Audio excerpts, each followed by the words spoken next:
साथियों साथियों आपका स्वागत है सी-टेट बाल मनोविज्ञान में। पहले हमने बुद्धि परीक्षण का पार्ट 1 पढ़ाया था साथियों। आज हम बुद्धि परीक्षण का पार्ट 2 आपको बताने जा रहे हैं साथियों। हमने पार्ट 1 में पढ़ लिया था कि ठोस तरल का सिद्धांत किसने दिया था। वो हमने बताया था आपको कि वो कैटल ने दिया था, और उसकी हमने आपको ट्रिक बताई थी कि ठोस केतली में गर्म चाय, ठोस केतली में गर्म चाहिए। हमने उसकी आपको ट्रिक बताई थी जिसमें केतली से कैटल हो गया था और ठोस से ठोस तरल का सिद्धांत हो गया था। ये आपको मैंने बता दिया था, ठीक है। यहीं से हम आगे बढ़ते हैं साथियों।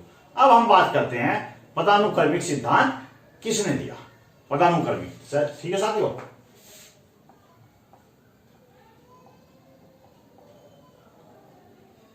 साथियों मैं एक बात आपको यहां बता दूं, जो मैं आपको बता रहा हूं बिल्कुल सारांश बता रहा हूं, इसलिए जो मैं बताता जा रहा हूं उसको तो आप बिल्कुल छोड़ के ना चले साथियों, ठीक है ना।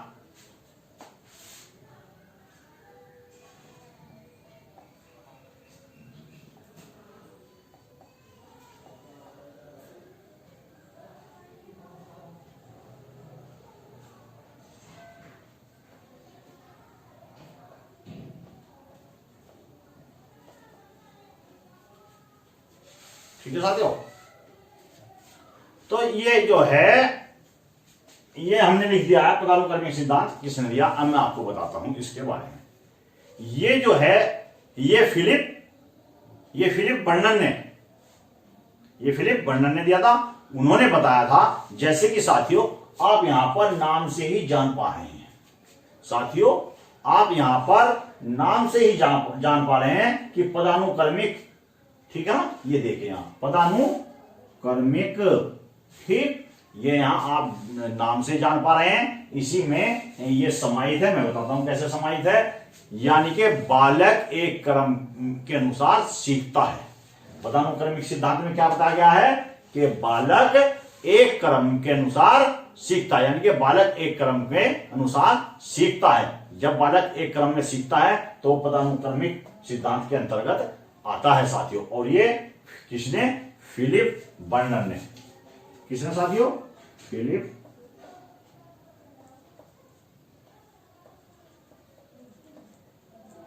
बर्नन ने। और इसका सारांश में ट्रिक, मैं इसकी सारांश ट्रिक बता रहा हूं क्या, कि बच्चे एक कलम में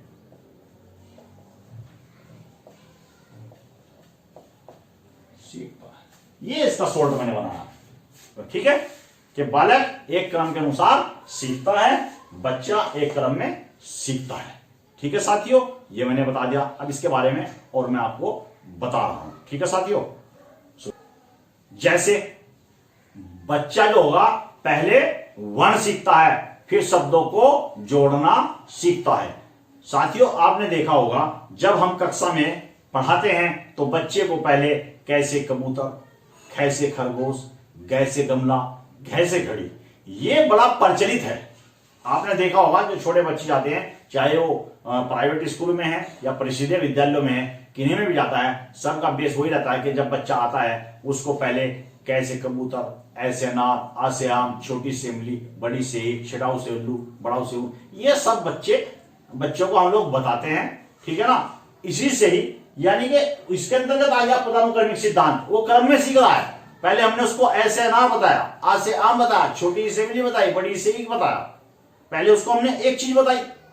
जब वो उसको वर्ण को सीख लेता है फिर शब्दों को जोड़ना सीखता है साथियों। जैसे देखिए हमने उसको बता दिया भाई कैसे कबूतर होता है, ठीक, और फिर प्लस ल से लट्टू होता है।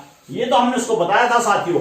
लेकिन यहां पदानुक्रमिक सिद्धांत के अनुसार क्या है, वो बच्चा एक क्रम में सीखता है कि पहले वो कै सीखेगा, फिर ल भी सीख लेगा। जब दोनों को जान लेगा तो उनको जोड़ देगा साथियों। जोड़ के क्या हो जाएगा, कहले कल, ठीक। आशा करता हूं समझ में आ रहा होगा। यानी कि पदानुक्रमिक सिद्धांत, बच्चा एक क्रम में सीखता है। पहले आप बच्चे को वर्ण, मान लिया वर्ण की पहचान कराई, कै की, ए की, ले की। जब उनके वर्णों की पहचान होगी तो फिर वो शब्दों को जोड़ेगा। जैसे बच्चे को पता है कि ये क्या है, पता चल गया कि ये मैं है, ठीक है ना, और ये क्या है, ये न है। तो बच्चा दोनों को जोड़ देगा। हम बच्चे से पूछें बेटे मैं और न क्या हो गया, तो बताएगा कि सर मन हो गया है, ठीक है ना। तो यही आपका पदानुक्रमिक सिद्धांत हो गया है साथियों, ठीक है ना। अब हम बात कर रहे हैं, आपको आगे बढ़ते हैं, पहले मिटा देते हैं इसको।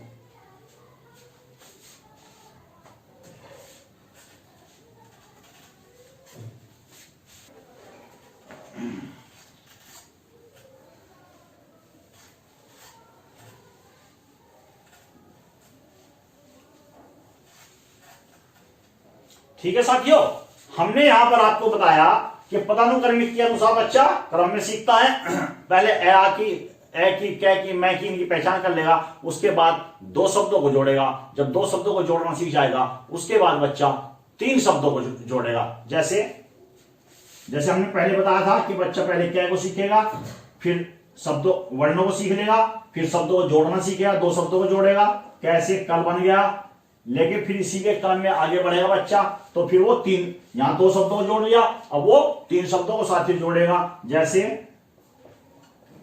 मैं, ठीक है। यहां कितने शब्द हो गए हैं, यहां शब्द को जोड़ रहा है, तीन हो गए, तो क्या बन जाएगा, कलम।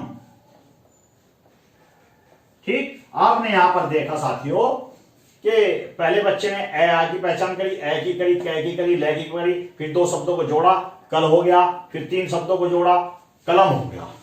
ठीक है, तीन वर्णों को जोड़ता है। पहले दो वर्ण जोड़े, पहले साथियों दो वर्ण जोड़े, कल बन गया, फिर तीन वर्णों को जोड़ा, कलम हो गया। यानी कि पदानुक्रमिक सिद्धांत में आप ये जान पा रहे होंगे कि जब बच्चा क्रम में सीखता है, पहले वो एक वर्ण को सीखता है, फिर वर्णों की पहचान कर लेता है, फिर दो वर्णों को जोड़ना सीखता है, फिर तीन वर्णों को जोड़ना सीखता है। यही पदानुक्रमिक सिद्धांत के अंतर्गत आपका बिल्कुल ठीक है साथियों।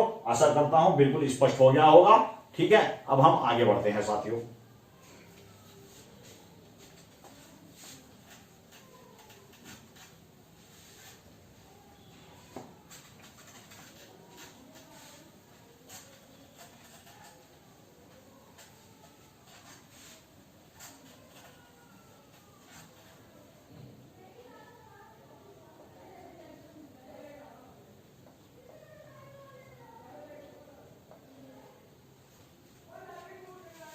साथियों अब आप यहां ये जान लें कि त्रितंत्र का सिद्धांत किसने दिया था। त्रितंत्र का सिद्धांत रॉबर्ट बैग स्टेनबर्ग ने दिया था।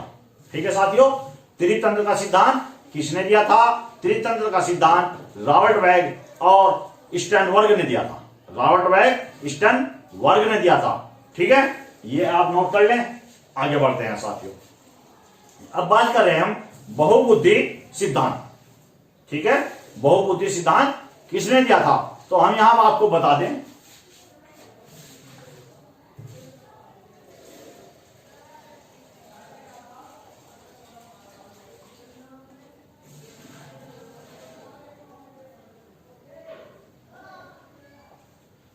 बहुबुद्धि सिद्धांत साथियों, जो बहुबुद्धि सिद्धांत है किसने दिया था, तो ये दिया था साथियों हावर्ड गार्डनर ने। ठीक है, हावर्ड गार्डनर ने, नोट कर देता हूं।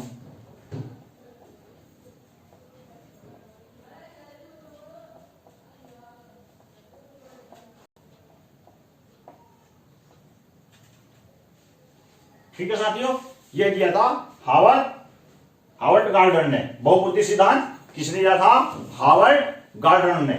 अब इसको मैं ट्रिक के द्वारा आपको बता देता हूं, जैसे याद रह जाएगा ये आपके, तो आप इसकी ट्रिक ये ले लें। वैसे ट्रिक बता देता हूं मैं, देखिए साथियों। अब देखिए बहुबुद्धि सिद्धांत किसने दिया था, हावर्ड गार्डनर ने। अब इसको आप कैसे दे रहे हैं, अब यदि आपको दिमाग को तरोताजा रखना है, थोड़ा मैं बेस में आपको बता दूंगा, यदि आप दिमाग को तरोताजा रखना चाहते हैं, फ्रेश रखना चाहते हैं, बुद्धि को तीव्र रखना चाहते हैं, तो क्या करते हैं, सुबह ही उठते हैं या नहीं साथियों, सुबह ही उठते हैं, टहलते हैं, दिनचर्या अच्छी हो जाती है उससे। ठीक है ना, ये आप जानते हैं। हम बाग में, पार्क में क्यों जाते हैं सुबह सुबह टहलने के लिए, इसीलिए जाते हैं क्योंकि वहां पर शुद्ध वायु होती है, ऑक्सीजन। ठीक है, और उससे क्या होता है, हमारा बुद्धि तेज होती है। शुद्ध हवा मिल रही है, शुद्ध ऑक्सीजन मिल रही है, यानी कि वातावरण अच्छा मिल रहा है, तो वातावरण का हम पर प्रभाव पड़ेगा साथियों। तो इसको आप ऐसे जान लीजिए कि जब हम गार्डन में क्यों जाते हैं? बुद्धि तेज करने के लिए। गार्डन में क्यों जाते हैं? बुद्धि तेज करने के लिए, यानी बहुबुद्धि सिद्धांत। यानी जब हमें बहुत ज्यादा बुद्धि चाहिए तो हम कहां जाएंगे? गार्डन में जाएंगे। ठीक है साथियों, जब हमें बहुत ज्यादा बुद्धि चाहिएगी तो कहां जाएंगे? गार्डन में जाएंगे। इस तरह आप इसको याद रख लेना कि बहुबुद्धि सिद्धांत किसने दिया था? हार्वर्ड गार्डन ने दिया था। ठीक है, आशा करता हूं कंफर्म हो गया होगा। एक बार फिर बता दूं, ये आप इस तरह अपने दिमाग में इसको सेट बैठा लें कि जब हमको ज्यादा बुद्धि की जरूरत होती है, ज्यादा का मतलब बहुत सारी, बहुत से मतलब बहुबुद्धि सिद्धांत हो गया, तो हम कहा जाते हैं? गार्डन में। गार्डन में जाते हैं, गार्डन से गार्डनर हो जाएगा आपका हार्वर्ड गार्डनर। ठीक है साथियों, आशा करता हूं स्पष्ट हो गया है और आप इसको समझ भी गए होंगे। यही हमने आपके लिए ट्रिक बना दिया इसलिए। ठीक है नहीं, अब हम बात करते हैं लेवल 1 व 2 का सिद्धांत किसने दिया था साथियों। इसको आप जान लें कि लेवल 1 व 2 का सिद्धांत किसने दिया था।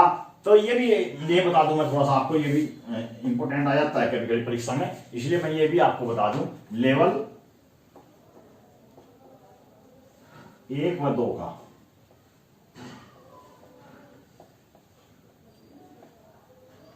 लेवल 1 व 2 का सिद्धांत किसने दिया था? तो साथियों ये दिया था जॉनसन ने। किसने दिया था साथियों? जॉनसन ने। ठीक, ये मैंने नोट कर दिया आपके लिए। लेवल 1 व 2 का सिद्धांत किसने दिया था? जॉनसन ने। अब 1 और 2 को भी यहां आप जान लें, ये जो एक लेवल 1 है ये तो आ जाएगा जन्मजात में। ठीक है, लेवल 1 जन्मजात और लेवल 2 अर्मित। ये वाला नंबर यहां ले रहे हैं, अर्मित। ठीक है, ये मैंने एक कर दिया है इसको, ये अलग है, ये इसकी ट्रिक थी, ये यहां से रखना। ठीक है साथियों, ये एक बार और बता देता हूं आपको। लेवल 1 व 2 का सिद्धांत किसने दिया था साथियों? लेवल और 1 और 2 का सिद्धांत जॉनसन ने दिया था। यहां 1 से हास्य जन्मजात और 2 से हास्य अर्मित है। ठीक है साथियों, आगे बढ़ते हैं।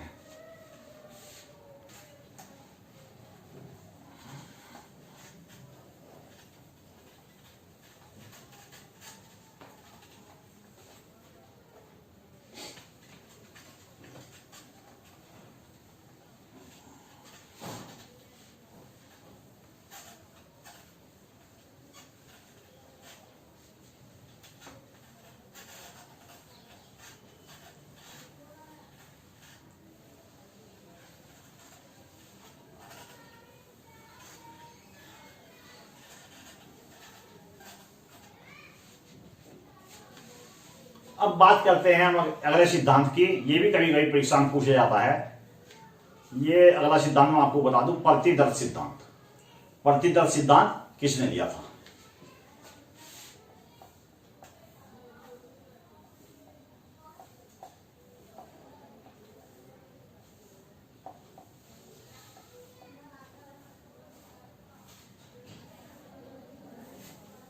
प्रतिदर्श सिद्धांत किसने दिया था? तो यहां आप जान लें, ये दिया था थॉमसन ने। किसने दिया था साथियों? थॉमसन ने।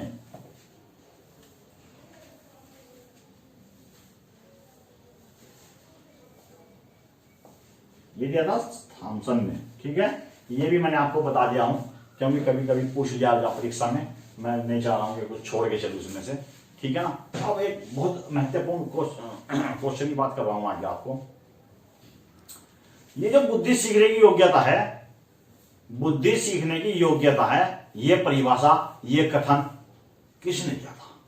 ये क्वेश्चन जो बुद्धि परीक्षण से संबंधित चल रहा है, तो इसको आप जान लें यहां पर कि बुद्धि सीखने की योग्यता है, यह कथन किसने दिया था?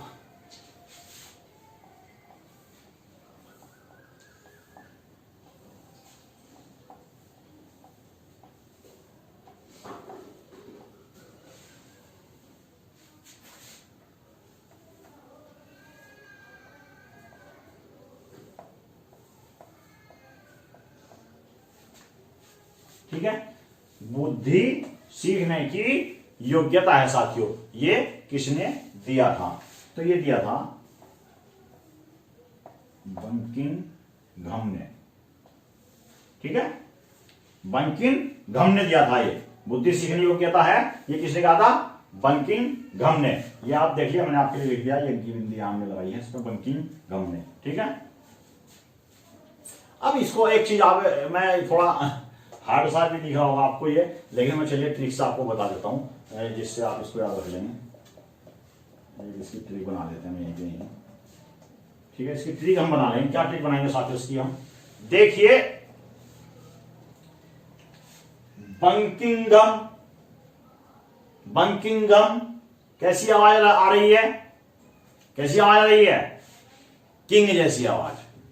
बंकिंगम, किंग की आवाज आ रही है ना, ठीक है ना। बंकिंगम आ रही है किंग की आवाज, तो यही ट्रिक ले लीजिए। बंकिंगम, किंग जैसी आवाज आ रही है, तो किंग के पास तो सभी योग्यता होती है। और जब बुद्धि सीखने की योग्यता है, ये यहां योग्यता है, पूछा है कि बुद्धि सीखने की योग्यता है, किसने कहा था? तो जब बुद्धि सीखने की योग्यता से संबंधित आएगा तो बंकिंगम, किंग, किंग जैसी आवाज आ रही है, किंग के पास सभी योग्यताएं होती हैं। इसलिए आप जान जाएंगे कि यार बुद्धि सीखने की योग्यता ये पूछा गया है, तो योग्यता तो किंग के पास सभी होती है, तो बंकिंगम इसका आप आंसर उठाकर डाल देंगे तुरंत साथियों, ठीक है।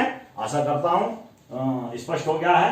अब आइए बढ़ते हैं। अभी बात बता रहा हूं मैं फिर, बुद्धि, ये तो हमारा था बुद्धि सीखने की एक योग्यता है। यही मैं आपको एक और बात बता दूं कि बुद्धि कार्य करने की एक विधि है। ये किसने कहा था? मैं 2-4 मनोवैज्ञानिक की जो मोस्ट है वो आपको बता रहा हूं साथियों, ताकि आपको स्पष्ट हो जाए। ये मैंने कर दिया है यहाँ पर, बुद्धि सीखने की योग्यता बंकिंगम ने, और किंग जैसी आवाज आ रही है, किंग के पास योग्यता होती है, बुद्धि सीखने की योग्यता सुना, तो यहां से आप उसको उठा देने क्वेश्चन आता है, ठीक है ना। अब आप आगे मैं बताता हूं, ये तो आपने जान गए होंगे। अब बुद्धि कार्य करने की एक विधि है, इसको जानिए, ठीक है ना। नहीं से ले लेते हैं।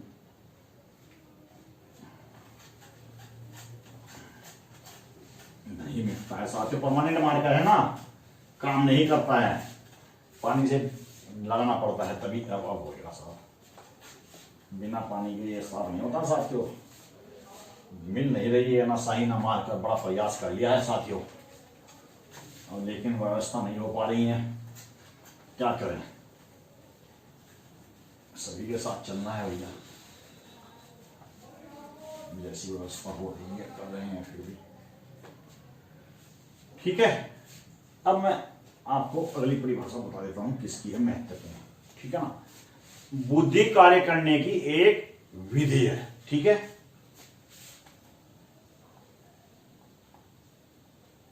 बुद्धि एक कार्य करने की क्या है साथियों? विधि है।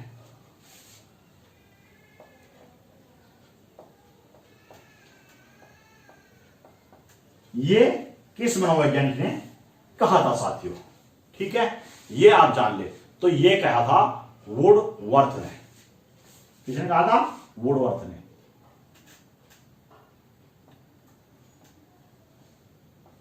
वुडवर्थ ने। बुद्धि एक कार्य करने की विधि है, तो किसने कहा था? वुडवर्थ ने। अब इसको भी मैं थोड़ी सी ट्रिक बता देता हूं आपको, जिससे आप इसको याद कर लें साथियों। ट्रिक बना देते हैं इसकी भी,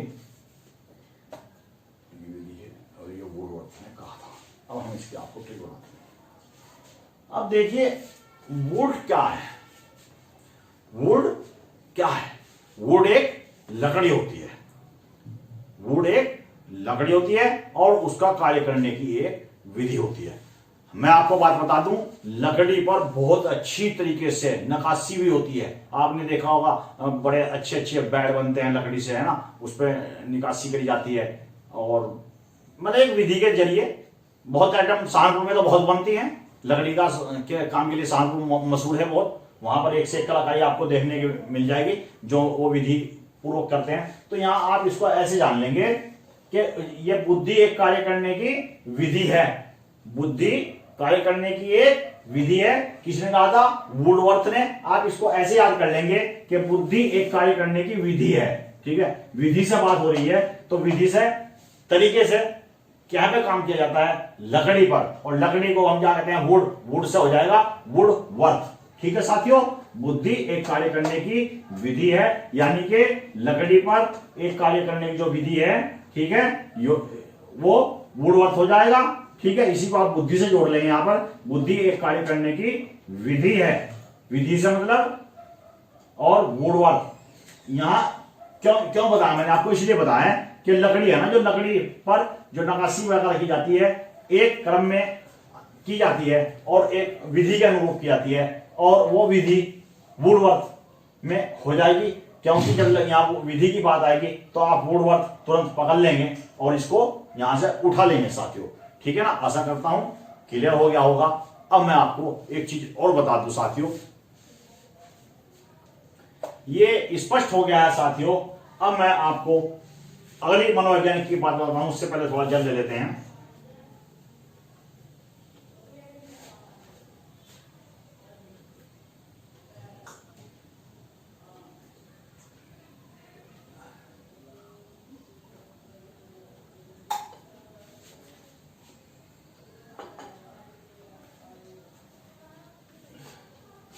चलिए ये हो गया, अब अगली मनोवैज्ञानिक ले लेते हैं साथियों। अब अगला मनोवैज्ञानिक, ये किसने कहा था, बर्ट ने आपको क्या कहा था, बर्ट के बारे में बता देता हूं आपको। बर्ट ने क्या कहा था, उचित प्रकार से समझने, विचार करने व तर्क करने की योग्यता ही बुद्धि है। यह बर्ट ने कहा था। क्या कहा था साथियों, यहां लिख देता हूं,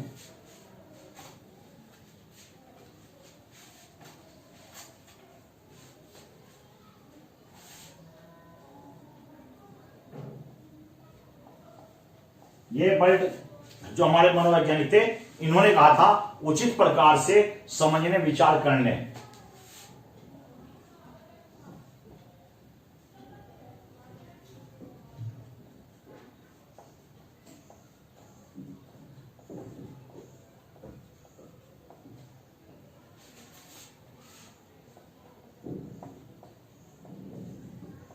उचित प्रकार से समझने, विचार करने।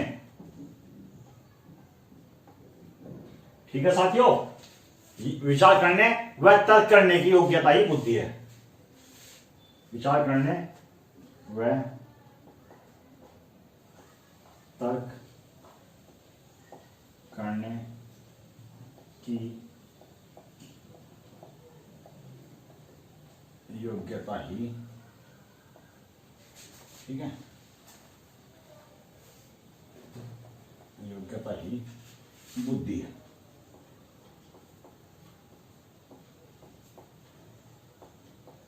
ठीक है साथियों, ये बर्ट ने कहा था। बर्ट ने क्या कहा था कि उचित प्रकार से समझने, विचार करने व तर्क करने की योग्यता ही बुद्धि है साथियों। ठीक है, आशा करता हूं दोनों मनोवैज्ञानिक को आप समझ गए होंगे। अब मैं थोड़ी सी आपको बुद्धि लब्धि के बारे में बता दूं, थोड़ा सा, वो भी महत्वपूर्ण है, थोड़ा सा बढ़ते हैं आगे।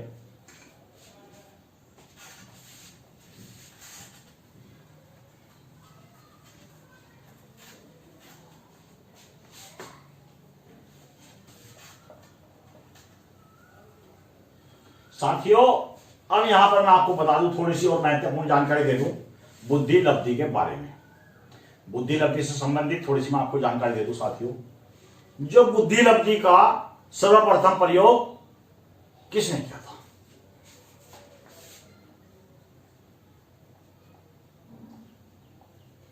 एक चीज आप यहां जान लें, बुद्धि लब्धि का सर्वप्रथम प्रयोग किसने दिया था और बुद्धि लब्धि का सूत्र किसने दिया था, ये दोनों चीजें मैं यहां स्पष्ट करने जा रहा हूं। आप भी इसको बड़े ध्यान से यहां देख लेंगे, क्योंकि यहां आपको मिस्टेक नहीं करनी है। ये थोड़ी सी यहां पर बात समझने की है साथियों, ठीक है ना।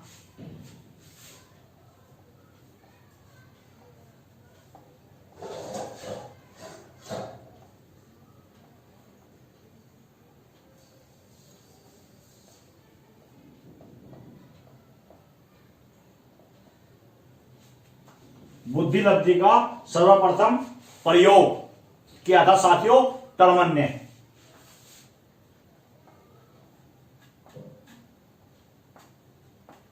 ठीक है साथियों, यानी कि बुद्धि लब्धि का सर्वप्रथम प्रयोग टर्मन ने किया था साथियों, और बुद्धि लब्धि का सूत्र स्टर्न ने दिया था, यह भी आप जान लें।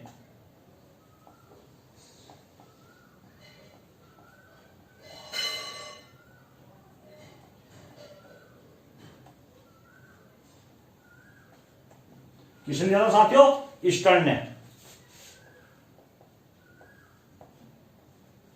ठीक है, ये आप यहां जान लें बिल्कुल। मैं स्पष्ट कर दूं यहां पर आपको, बिल्कुल कभी आप मिस्टेक करें इसमें कि बुद्धि लब्धि का सर्वप्रथम प्रयोग किसने किया था? टर्मन ने। और साथियों बुद्धि लब्धि का सूत्र किसने दिया था? तो वो दिया था स्टर्न ने। ठीक है ना। अब बुद्धि लब्धि का IQ का सूत्र होता है एक IQ बटे IQ बराबर MA बटे CA गुणा 100। ये IQ बुद्धि लब्धि का सूत्र है हमारा। ठीक है, IQ बराबर MA बटे CA गुणा 100। इसको आप यदि हिंदी में आ जाए लिखा हुआ तो आप इसको यहां ले लेते हैं MA आ रहा है, MA सब मानसिक हो जाएगा, मैं बता रहा हूं। इसमें उल्टा भी देते हैं कभी कभी, जैसे साथियों सूत्र पूछ रहे हैं बुद्धि लब्धि का सूत्र क्या है? ये मानसिक आयु बटे वास्तविक आयु गुणा 100 होता है। और एग्जाम में क्या देते हैं कि वास्तविक आयु बटे मानसिक आयु गुणा 100। तो यहां पर आप बहुत से बच्चे गलत कर देते हैं, लेकिन यहां ऐसा नहीं करना है। आप मैं आपको बता दूं IQ बराबर MA बटे CA गुणा 100 होता है। MA यानी कि मानसिक, इसको आप याद रखना है। MA में से मानसिक, मानसिक ऊपर रहेगा। ठीक है साथियों, इसको यहां ऐसे भी लिख सकते हैं आप।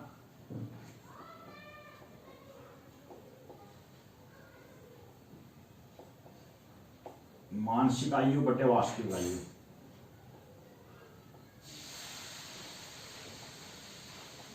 गुणा 100।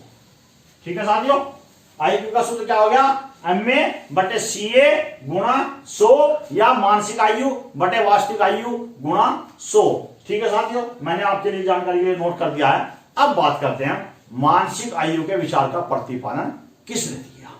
ठीक है ना। मैं बुद्धि से जुड़ी जो भी महत्वपूर्ण जानकारियां हैं साथियों सब आपको बता रहा हूं।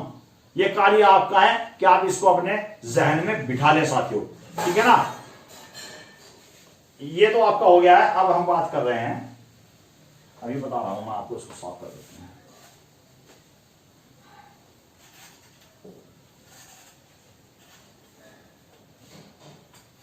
ये परमानेंट मार्कर है साथियों, जब पानी से ही साफ होता है। जब पानी लगाते हैं तो सूखे कपड़े से फिर साफ करना पड़ता है, जब जाएगा थोड़ा साफ हो पाता है साथियों। बड़ी समस्या है। अब मैं आपको बता रहा हूं यहां पर कि मानसिक आयु के विचार का प्रतिपादन किसने किया था।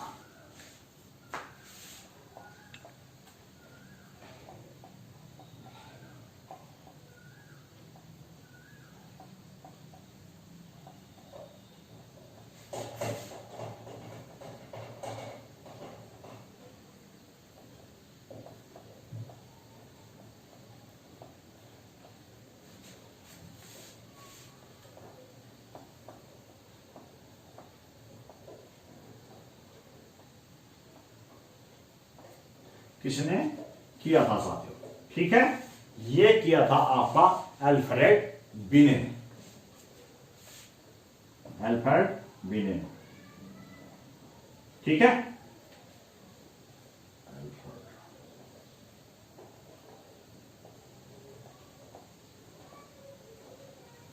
अल्फ्रेड बिने ने। ठीक है साथियों, मानसिक आयु के विचार का प्रतिपादन किसने किया था? ये आपके अल्फ्रेड बिने ने किया था। ठीक है, ये भी आपको मैंने आपको इसके बारे में जानकारी दे दी है साथियों। अब मैं एक चीज आपको बता दूं, जो हमने सूत्र बताया है, जैसे कि अभी वो IQ का, उसके ऊपर एक सवाल सा बना के दिखा देता हूं मैं। यदि ऐसे आता है कि आपको पूछ लिया गया कि एक बालक की वास्तविक आयु 10 वर्ष है और मानसिक आयु 14 वर्ष है, तो बालक की बुद्धि लब्धि क्या होगी। ठीक है साथियों, तो आप क्या करेंगे? सीधा सूत्र लगाएंगे, IQ बराबर MA बटे CA गुणा 100। अब मान लिए हमें क्वेश्चन में देगा कि एक बालक की वास्तविक आयु कितनी है? 10 और मानसिक आयु कितनी है? 14। यानी कि वास्तविक आयु दे दी ना, मैं मानसिक आयु भी दे दी, और उसकी बुद्धि लब्धि पूछ रहा है, तो सीधा सूत्र में फिट कर देते हैं। मानसिक आयु मान लिया कितनी दे देगा हमको? मानसिक आयु दे देगा 14 और वास्तविक आयु 16 दे दे या 18 दे दे, कुछ भी दे दे, 10 दे दे, 10 मान लो आप, ठीक है, और गुणा 100 IQ बराबर, ठीक है, ये इस तरह अपना फिट हो जाएगा, ठीक है। ये मैंने बता दिया, ये क्वेश्चन दे देता तब निकलेगा, बच्चे के IQ निकालने का सूत्र है ये साथियों, ये अलग था, ये अलग है, ये मैंने जानकारी लिए बता दिया आपको क्वेश्चन सही हल करके, ठीक है साथियों। अब बात करते हैं हम टर्मन की बुद्धि लब्धि सारणी, यानी कि टर्मन के अनुसार बुद्धि लब्धि सारणी के बारे में मैं प्रकाश डालता हूं कि टर्मन की बुद्धि लब्धि की सारणी क्या थी, उसमें IQ कितना होता है और वो कैसे होता है, ये मैं आपको जानकारी दे रहा हूं अभी से।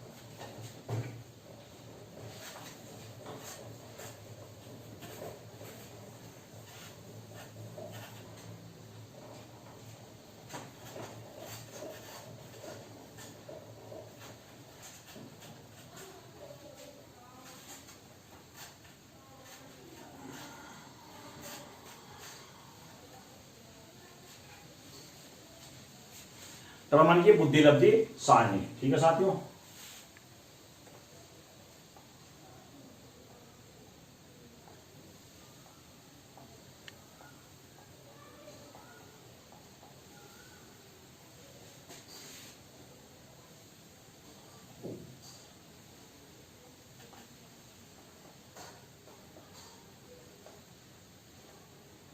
टर्मन की बुद्धि लब्धि सारणी, ठीक है। अब हम बात कर रहे हैं टर्मन की बुद्धि लब्धि सारणी के बारे में, ठीक है। अब इसमें जिन बच्चों का IQ कितना होना चाहिए टर्मन के अनुसार, वो मैं आपको बताता हूं साथियों, ठीक है ना, एक एक करके। नंबर पहले हम ले लेंगे 140 या 140 से ऊपर साथियों, 140 या 140 प्लस कर लेते हैं, इसमें 140 प्लस कर लेंगे तो ये हो जाएगा हमारा प्रतिभाशाली बच्चे,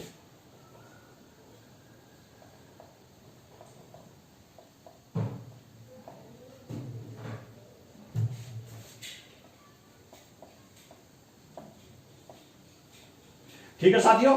टर्मन के अनुसार 140 या 140 प्लस, 140 या 140 प्लस जिसका IQ होता है वो होते हैं हमारे प्रतिभाशाली बच्चे, और ये मात्र 2% आपको मिलेंगे साथियों, कितने, 2%, ठीक है साथियों, ये आपको 2% प्रतिभाशाली बच्चे, 140 और 140 प्लस के कितने प्रतिभाशाली बच्चे, ये आपको सिर्फ 2% मिलेंगे, ठीक है। अब हम बात प्रतिभाशाली बच्चे की IQ समझ, वो बुद्धि लब्धि आप समझ गए होंगे, यानी कि 140 जिनकी बुद्धि लब्धि होगी या उससे ऊपर की होगी वो प्रतिभाशाली के अंतर्गत साथियों आते हैं। और अब हम बात करते हैं जिनकी बुद्धि लब्धि 120 और 139 के बीच होती है, वो बच्चे क्या होते हैं बताते हैं हम आपको, 120 और 139 के, ठीक है। ऐसे बच्चे होते हैं हमारे अति श्रेष्ठ यानी कि प्रखर बुद्धि,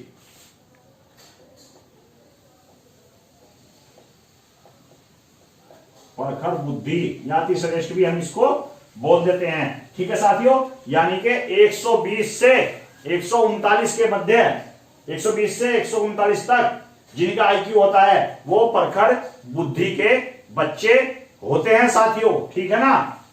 अति प्रखर बुद्धि अति श्रेष्ठ भी इसको हम बोल सकते हैं साथियों, ठीक है ना। अब हम बात कर रहे हैं 110 से 119, जिनकी बुद्धि लब्धि 110 से 119 तक होती है, वो किस श्रेणी में आते हैं बच्चे, वो आते हैं साथियों श्रेष्ठ तीव्र बुद्धि में, तीव्र बुद्धि,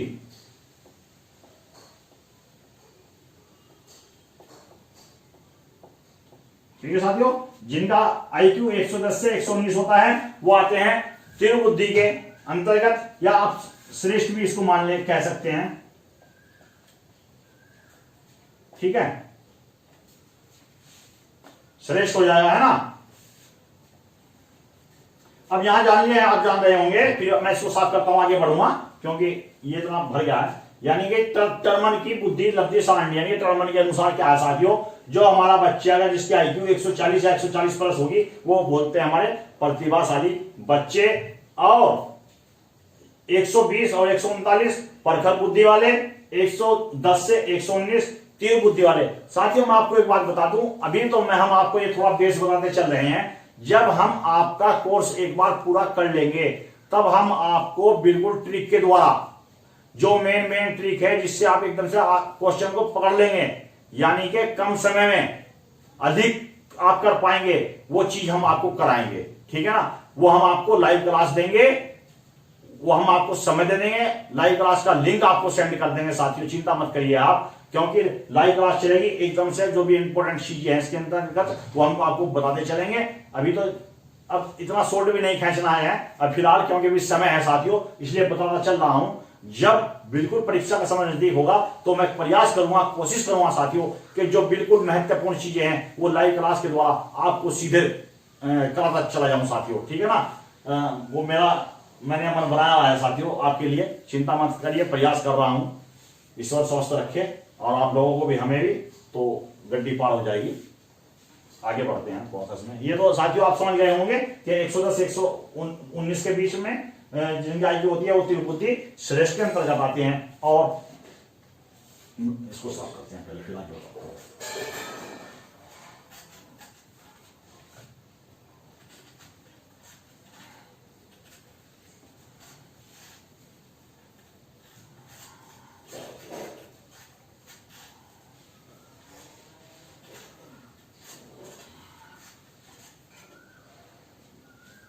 अब बात कर रहे हैं हम, श्रेष्ठ बुद्धि हमारी हो गई। अब 90 से 109 आईक्यू वाले बच्चे किस श्रेणी के अंतर्गत आते हैं हमारे? 90 से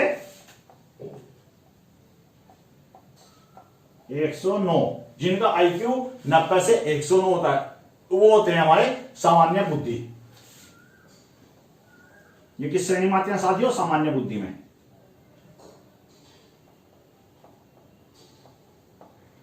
ठीक है, जिनका आईक्यू 90 से 109 के बीच होता है वो हमारे सामान्य बुद्धि के अंतर्गत आते हैं। और यहां पर आपको बता दें हम, इस प्रकार के बच्चे आपको 50% मिल जाएंगे, 50%। महत्वपूर्ण चीज हमने बता दी थी, जो बिल्कुल प्रतिभाशाली बच्चे हैं वो 33% होते हैं, मात्र 2%। और सामान्य बुद्धि वाले 50% आपको मिल जाएंगे। ये आप समाज में देखते भी होंगे कि एक सामान्य लेवल के बच्चे आपको अधिक मिल जाते हैं, 50% के करीब आपको मिल जाते हैं साथियों। और यही मैं आपको बात बता दूं, सब मंद बुद्धि की, मंद बुद्धि 80 से 89 के बीच में, जिनकी आईक्यू 80 से 89 होती है वो होते हैं हमारे मंद बुद्धि।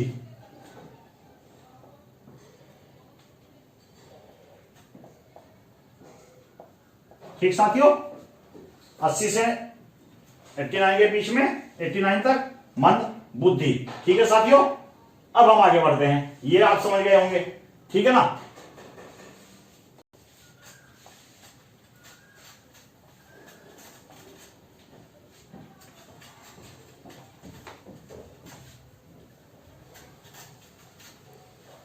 अब बात कर रहे हैं साथियों हम क्षीण बुद्धि की। ठीक है, क्षीण बुद्धि, क्षीण बुद्धि, क्षीण बुद्धि का आईक्यू कितना होता है? 70 से 79 तक। जिनका आईक्यू 70 से 79 तक होता है साथियों, वो हमारे आते हैं क्षीण बुद्धि।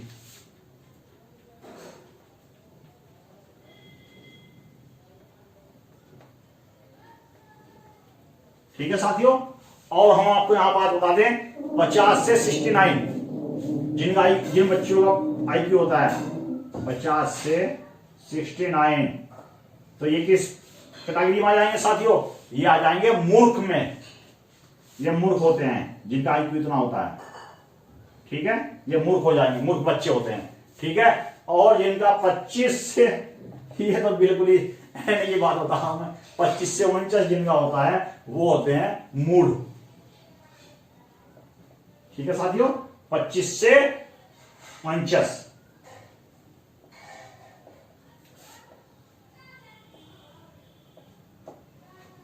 ये मूढ़। ठीक है साथियों, 70 से 79 क्षीण बुद्धि, 50 से 69 मूढ़ और 25 से 49 मूढ़। और यहां फिर हमें आपको एक और बताते हैं, ये आपका हो जाएगा जो महामूर्ख होते हैं। महामूर्ख वो होते हैं 0 से 25 जिनका आईक्यू होता है, 0 से 25 जिनका आईक्यू होगा वो होते हैं महामूर्ख। ठीक है, वो होते हैं महामूर्ख, जड़हीन, और ये मात्र 2% मिलेंगे आपको। कितने होंगे? 2%। ठीक है साथियों, ये मैंने आपको बता दिया है।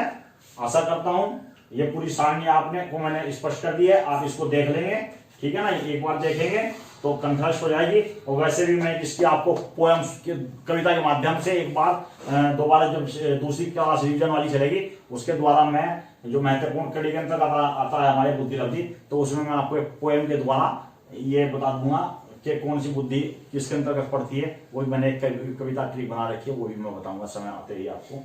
ठीक है ना, फिलहाल तो सिलेबस जितना है लंबा चौड़ा उसको कराते जा रहे हैं। जब सोल्ट में आएंगे दोबारा रिवीजन में तब ये चीजें हम स्पष्ट करेंगे साथियों। लेकिन आपको मैं एक बात और बता दूं, यहाँ पर आप नोट कर लें, ये चीज आपको नोट कर ले जो मैं बता रहा हूं आपको। जो प्रतिभाशाली बालक होते हैं ना, जो हमारे प्रतिभाशाली बालक होते हैं, इनका IQ 120 प्लस होता है। सामान्यतः जानकारी दे रहा हूं मैं आपको साथियों, ये मैं आपको सामान्यतः जानकारी दे रहा हूं साथियों। क्या कि जो सामान्य प्रतिभाशाली बालक हैं उनका IQ 120 प्लस होता है साथियों। और जो मंद बुद्धि बालक का IQ होता है साथियों, वो होता है 70 से कम। समझ गए? यानी कि प्रतिभाशाली बालक का IQ 100 प्लस और मंद बुद्धि बालक का IQ 70 से कम होता है। और जड़ बुद्धि का 0 से 19 माना ये साथियों UNO ने जड़ बुद्धि। ठीक है नहीं? ठीक है, ये मैंने आपको बिल्कुल इसमें जड़ बुद्धि के इसके पूरी सारणी बुद्धि लब्धि की सारणी बता दी है साथियों। अब हम आगे बढ़ते हैं।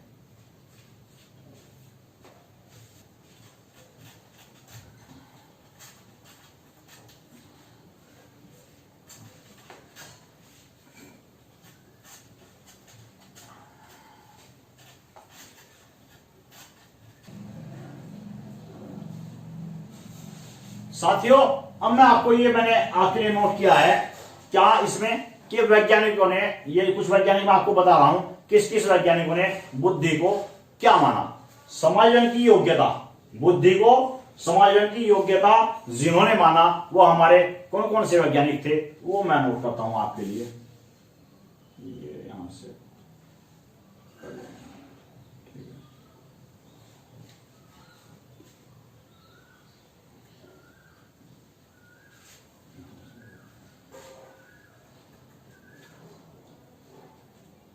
समायोजन की योग्यता, जिस वैज्ञानिकों ने बुद्धि को समायोजन की योग्यता मानना साथियों, वो मैं आपको बताता हूं। इसमें हमारे पहले मनोवैज्ञानिक थे स्टर्न।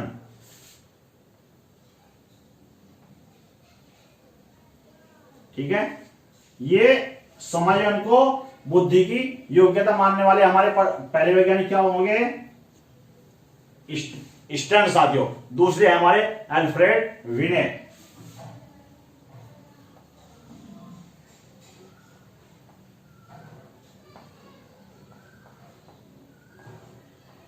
ठीक है साथियों, और हमारे तीसरे हैं सीरियल वर्ल्ड।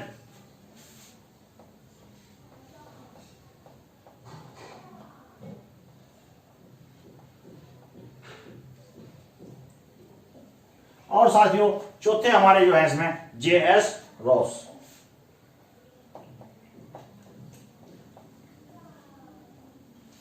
ठीक है, यानी कि बुद्धि को समायोजन की जिन्होंने, जो हमारे मनोवैज्ञानिक थे जिन्होंने बुद्धि को समायोजन की योग्यता माना, वो कौन कौन से हमारे मनोवैज्ञानिक थे? स्टर्न, अल्फ्रेड विने, सीरियल वर्ल्ड, JS रॉस। समझ गए हैं साथियों? ये मैंने एक चार्ट बना दिया आपके लिए ताकि आप यहाँ स्पष्ट एक सभी अलग अलग कर दिए हैं मैंने, ताकि आप यहीं से इसको एकदम से पकड़ लेंगे कि बुद्धि को समायोजन की योग्यता मानने वाले जो हमारे मनोवैज्ञानिक थे ये थे चारों, हमने लिख दिए हैं स्टर्न, अल्फ्रेड विने, सीरियल वर्ल्ड और JS रॉस। अब बात कर रहे हैं हम अधिगम की योग्यता।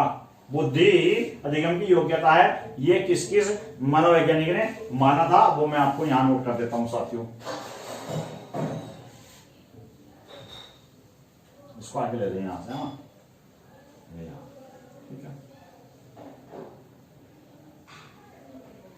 ये तो यहां तक पूरा हो गया साथियों, कभी आप इसमें मिस्टेक करते हैं। ठीक, अब बात कर रहे हैं हम दूसरे की कि बुद्धि को अधिगम की योग्यता जो मानी वो कौन कौन से हमारे मनोवैज्ञानिक थे। सबसे पहले हैं हमारे अधिगम को बुद्धि को अधिगम की योग्यता मानने वाले थॉर्नडाइक। थॉर्नडाइक, ठीक है साथियों, थॉर्नडाइक। थॉर्नडाइक बहुत साथियों अधिक बुद्धि को अधिगम की योग्यता मानने वाले हमारे जो वैज्ञानिक हो जाएंगे थॉर्नडाइक, ठीक है। और इसमें हमारे दूसरे हो जाएंगे बकिंघम, ठीक है।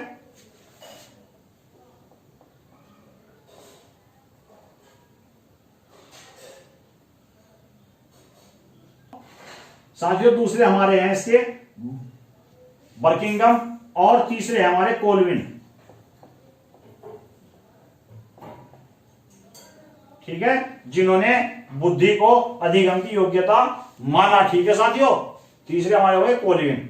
यहां आप जान लें कि बुद्धि को समझने की योग्यता मानने वाले ये मनोवैज्ञानिक थे और अधिक बुद्धि को अधिगम की योग्यता मानने वाले ये मनोवैज्ञानिक थे। इसको भी मैं एक तरफ कर देता हूं, एक दूसरे में ना मिक्स हो, ये हम यहां ले लेंगे, ठीक है ना। अब हम बात कर रहे हैं कि जिन मनोवैज्ञानिकों ने बुद्धि को समस्या समाधान की योग्यता माना साथियों, वो हमारे मनोवैज्ञानिक कौन कौन थे।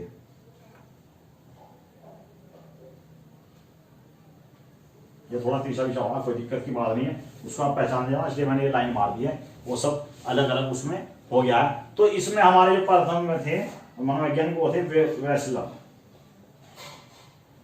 ठीक है साथियों। बुद्धि को समस्या समाधान की योग्यता मानने वाले कौन कौन कौन मनोवैज्ञानिक थे। नंबर 1 पर हमारे हो गए वेस्लर, दूसरे हो गए हमारे रेक्स,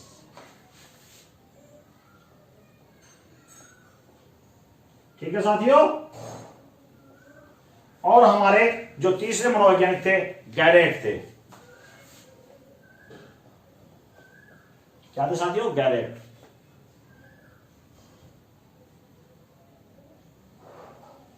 ठीक है।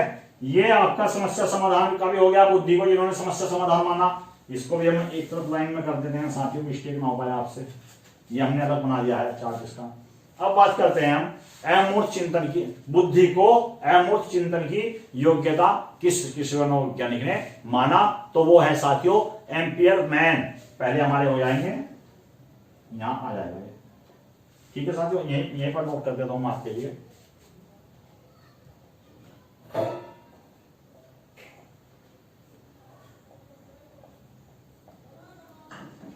एम्पियर मैन, ठीक है, ये तीसरा में चला कोई बात नहीं है, यहां से आप देख लेंगे, मैं बोल के बता रहा हूं आपको। एम्पियर मैन, इसको याद आप रख लेंगे। दूसरे है हमारे टरमैन, दूसरे हमारे टरमैन, ठीक है साथियों। और तीसरे है हमारे इसमें फ्रीमैन, ये आप जानते से मैन मैन लग रहा है, ठीक है। बुद्धि अमूर्त चिंतन की योग्यता है, ये किस किसने माना, कौन कौन मनोवैज्ञानिक थे हमारे, एम्पियर मैन, टरमैन और फ्रीमैन, ठीक है। ये आप एक बार देख लें, ठीक है ना, ताकि ये भी पूछ लिया जाता है कि हमारे क्वेश्चन आ जाएगा कि बुद्धि को अधिगम की योग्यता किसने माना, उसमें आपको दे देगा थॉर्नडाइक दे देगा, वेस्लर दे देगा, सीरियरवल्ट दे देगा और टरमैन दे देगा। अब यदि आपको ये जान पता होगा कि बुद्धि को अधिगम की योग्यता किस किसने माना, कि थॉर्नडाइक ने माना, बकिंघम ने माना, कोलविन ने माना, तो जब ये आपको याद होगा तो एकदम से आप अपना आंसर साथियों उठा लेंगे साथियों, ठीक है ना। अब आगे बढ़ते हैं साथियों, मिटा देते हैं इसको।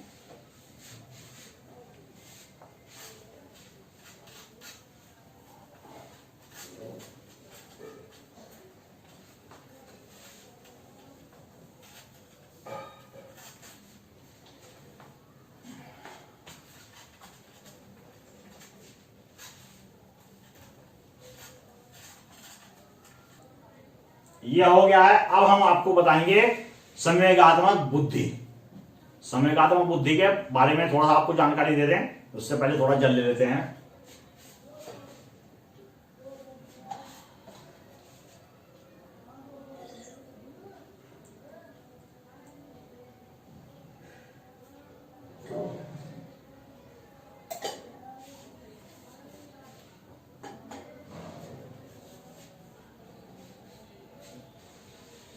बात कर रहे हैं हम साथियों संवेगात्मक बुद्धि शब्द का प्रयोग किसने किया, ये आप जान लें, ठीक है ना।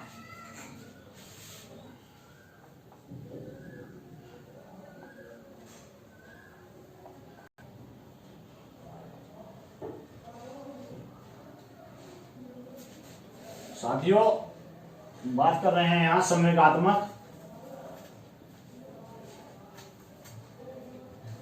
बुद्धि की, ठीक है।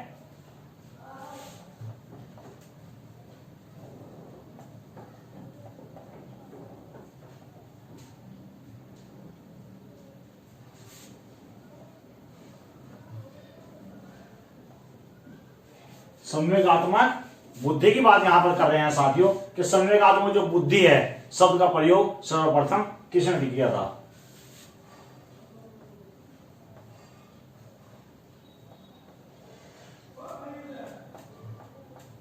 प्रयोग सर्वप्रथम किसने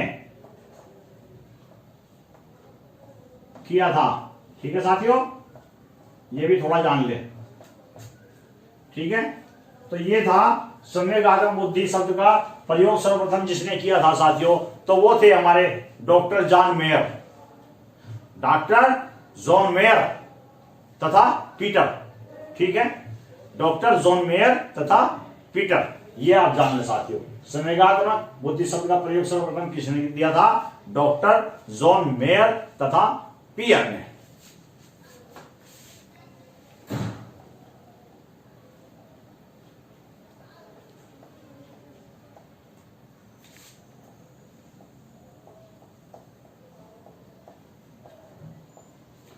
ठीक है साथियों, संवेगात्मक बुद्धि शब्द का प्रयोग सर्वप्रथम किसने किया, डॉक्टर जॉन मेयर तथा पीटर ने, ठीक है। संवेगात्मक बुद्धि शब्द का प्रयोग सर्वप्रथम किसने किया था, डॉक्टर जॉन मेयर तथा पीटर ने, ठीक है। आशा करता हूं स्पष्ट हो गया होगा साथियों। अब यहीं में एक चीज आपको और बता दूं साथियों, ये जो संवेगात्मक की बात चल रही है ना, ये संवेगात्मक क्या है, जो बुद्धि संवेगों में होती है, जैसे घृणा प्रेम में जो बुद्धि काम करती है वह बुद्धि संवेगात्मक बुद्धि होती है।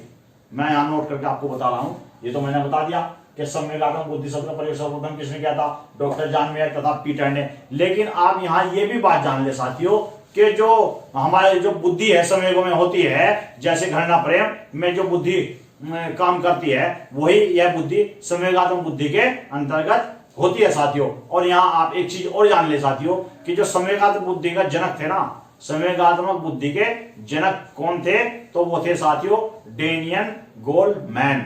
नोट कर लें इसको आप साथियों, संवेगात्मक बुद्धि के जनक कौन है, तो वो थे डेनियल गोलमैन साथियों, ठीक है। नोट कर लें आप अपने पास, या मैं नोट करूं, चलिए मैं भी नोट करूं, मैं नोट कर देता हूं।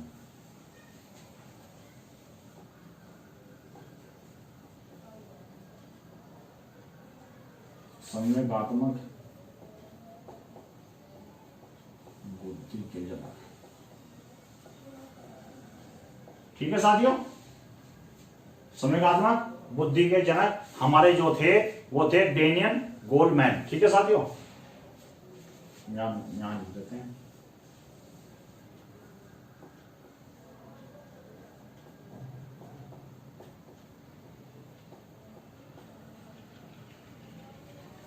संवेगात्मक बुद्धि के जो जनक थे साथियों डेनियल गोलमैन, ठीक है। साथियों ये हमने नोट कर दिया है कि संवेगात्मक बुद्धि के जनक डेनियल गोलमैन, ठीक है, जैसे आपको हमने बताया था साथियों, ठीक है। ये यहां पर ले लेंगे, ठीक है साथियों। ये संवेगात्मक बुद्धि संबंधी मैंने बात बता दी है। थोड़े से मैं एक दो क्वेश्चन बना के आपको बता देता हूं। संवेग की बात हो रही है, जब संवेगात्मक बुद्धि की बात हो रही है तो संवेग के बारे में मैं कुछ थोड़ी सी जानकारी आपको दे दूं साथियों इसके बारे में। जो दुख है साथियों, दुख क्या है, दुख संवेग क्या है। अब मान लीजिए जैसे कि भय घृणा और आपका क्रोध, इसमें क्या है दुख, बताइए दुख संवेग क्या है। तो दुख जो संवेग है वो भय घृणा क्रोध, ये सभी हैं साथियों। ये आप जान ले, मैं थोड़ी सी आपको जानकारी दे रहा हूं क्योंकि तो मैंने आपको बता दिया समय तुम बुद्धि, लेकिन फिर भी इससे मिलते जुलते थोड़ी सी बातें मैं आपको जानकारी के लिए बता दूं साथियों, आप उनको भी जान ले ताकि वो अच्छा रहेगा साथियों। जैसे हमारा दुख संवेग है, जो हमारा घृणा, क्रोध, प्रेम, ठीक है, भय, घृणा, प्रेम, क्रोध, ये सभी हमारे क्या संवेग आते होंगे, लेकिन यहां हम कर रहे हैं दुख संवेग की बात, समझ गए। संवेग में प्रेम भी आता है, लेकिन यहां हम पूछ रहे हैं दुख संवेग है, ठीक है। तो भय है आपकी, घृणा हो जाएगा और क्रोध, ये तीनों आपके दुख संवेग के अंतर्गत आते हैं साथियों, ठीक है, स्पष्ट, ठीक है। जब दुख की बात करिए तो वहां पर भय, घृणा, क्रोध ये आ जाएंगे, ठीक है साथियों। अब बात करें हम संवेगक क्रियाओं का उत्तेजक है, संवेग क्रियाओं का उत्तेजक है, ये किसने माना था, ये आप जान ले साथियों। तो ये माना था गिलफोर्ड ने। ये परिभाषा है, थोड़ी सी मेरे ध्यान से निकल रही थी, मैं फिर भी आपको बता देता हूं। ये था संवेग क्रियाओं, ये था साथियों आपका संवेग क्रियाओं का उत्तेजक है। हाँ, ये थी आपकी परिभाषा, संवेग क्रियाओं का उत्तेजक है। तो ये दी थी हमारी गिलफोर्ड ने, ठीक है, ये हमारी गिलफोर्ड ने दी थी। और बच्चों में नैतिक मूल्यों का विकास हो जाता है कितने समय में साथियों, 5 वर्ष में। ये आप जान लें कि बच्चों में नैतिक मूल्यों का जो विकास होता है वो 5 वर्ष में हो जाता है साथियों। और शरणागति क्या है, मूल प्रवृत्तियां हैं, मूल प्रवृत्तियां हमारी, और पलायन भी मूल प्रवृत्तियों के अंतर्गत ही आता है साथियों। और शिशु आवाज से प्रभावित होता है, जो शिशु आवाज से प्रभावित शुरू हो जाता है होना, तो वो प्रथम माह में ही आवाज से प्रभावित होना शुरू हो जाता है साथियों। और एक जानकारी और मैं आपको दे दूं यहाँ पर साथियों, जो बच्चा होता है ना, बच्चा घरेलू कार्यों में सहयोग करना, बच्चा घरेलू कार्यों में सहयोग करना जो प्रारंभ करता है वो करता है 2 वर्ष से।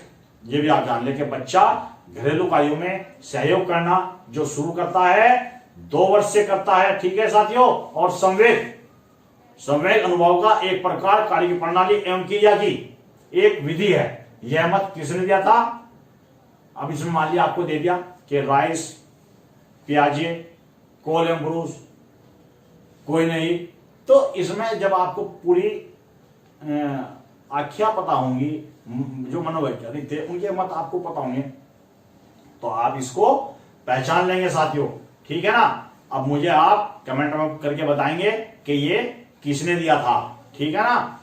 फिर हम आगे बढ़ेंगे, अगली क्लास में आपको बताएंगे मनोवैज्ञानिक के बारे में, थॉर्नडाइक, वाइगोत्स्की, आपके इनको क्लियर करेंगे साथियों हम, ठीक है ना।